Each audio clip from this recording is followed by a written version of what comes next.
Hello दोस्तों, आज हम बात करेंगे कि जो हनुमान चालीसा हम लोग सुनकर पढ़कर बड़े हुए हैं, वो असल में लिखी कैसे गई, इसके पीछे की क्या कहानी है, वो उसके बारे में आज हम बात करने वाले हैं। ऐसा कहा जाता है कि बहुत पुराने टाइम पर जब भारत पर मुगलों का शासनकाल था, उस समय जो राजा अकबर हुआ करता था, उन्होंने एक बार तुलसीदास जी को, जो भगवान श्री राम के बहुत बड़े भक्त हुआ करते थे, उनको अपने दरबार में बुलाया था।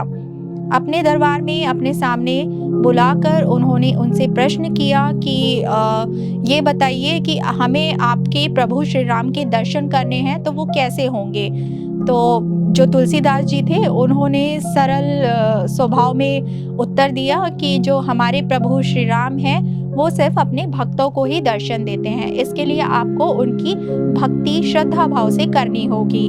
तो उन्होंने बोला कि तुम ये बताओ कि तुमको उन्होंने कैसे दर्शन दिए। तब तुलसीदास जी ने बताया कि वो एक बार जो है हनुमान जी की आराधना कर रहे थे, तो उस समय हनुमान जी प्रसन्न होकर उनके समक्ष आए और उनको दर्शन दिए। फिर उन्होंने भगवान श्री राम के दर्शन का आग्रह किया, तो भगवान जो हनुमान जी थे, उन्होंने तुलसीदास जी को कहा कि तुम जाओ और जो चित्रकूट का घाट है, वहाँ पर जाकर प्रतीक्षा करो, वहाँ पर भगवान श्री राम तुम्हें अवश्य ही दर्शन देंगे।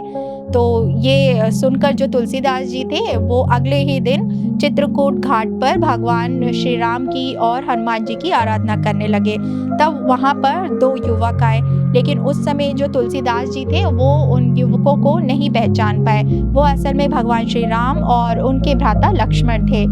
ये बात उन्होंने हनुमान जी को कही, तो हनुमान जी ने कहा कि कोई बात नहीं, आप चिंतित ना होइए, उदास ना होइए, फिर दोबारा अगले दिन भगवान श्री राम आपको आकर दर्शन ज़रूर देंगे।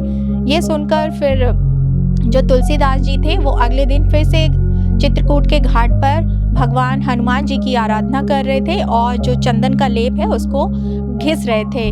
तो उन्होंने देखा कि उनके समक्ष जो है एक छोटा सा बालक आया और उनसे आकर कहने लगा कि मुझे भी आप ये चंदन का तिलक लगा दीजिए बाबा। तो जो तुलसीदास जी थे, वो कुछ सोचते इससे पहले वहाँ पर हनुमान जी एक तोते का रूप धारण कर आ गए और उनको लगा कि जो हनुमान जी थे, उनको लगा कि फिर से कहीं तुलसीदास जी ना पहचाने कि प्रभु श्री राम है, इसलिए उन्होंने एक चौपाई पढ़ी और उसके बाद जो है तुलसीदास जी समझ गए कि यही प्रभु श्री राम है। उन्होंने तुलसीदास जी ने प्रभु श्री राम को तिलक लगाया और वो बाल रूप जो प्रभु श्री राम थे, उन्होंने तुलसीदास जी को तिलक लगाया।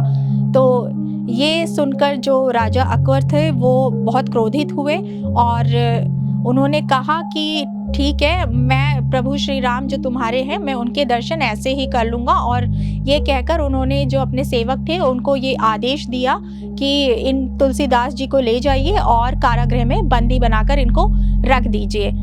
उसके बाद वो साधु स्वभाव के व्यक्ति थे, उनको इस बात का कोई असर नहीं पड़ा। उन्होंने कारावास में ही अपने दिन व्यतीत करने शुरू कर दिए। जैसे जैसे पहला दिन दूसरा दिन बीतता गया, हर दिन के हिसाब से उन्होंने भगवान हनुमान जी की आराधना करते हुए उनके लिए एक एक चौपाई लिखनी शुरू कर दी और इसी तरीके से उन्होंने 40 की 40 चौपाई लिख डाली और इसी तरीके से उन्होंने 40 की 40 चौपाई जो है वो लिख डाली और इन्हीं 40 चौपाइयों को हनुमान चालीसा का नाम दिया गया। यही एक्चुअल में हनुमान चालीसा के लिखने की कहानी है।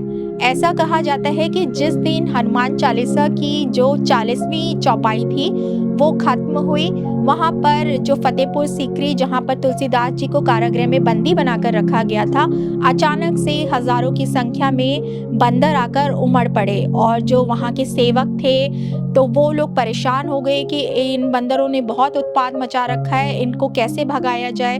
वो सारे समाधान करने लगे, लेकिन वो बंदर वहाँ से टस से मस नहीं हुए।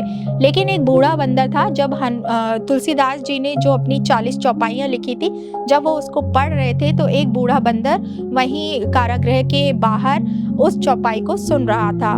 वो असल में बूढ़ा बंदर जो था, ऐसा कहा जाता है कि वो भगवान हनुमान जी स्वयं थे। इसीलिए ऐसा भी मानना है कि तुलसीदास जी की लिखी हुई जो हनुमान चालीसा थी, उसको पहली बार भगवान हनुमान ने स्वयं सुना था।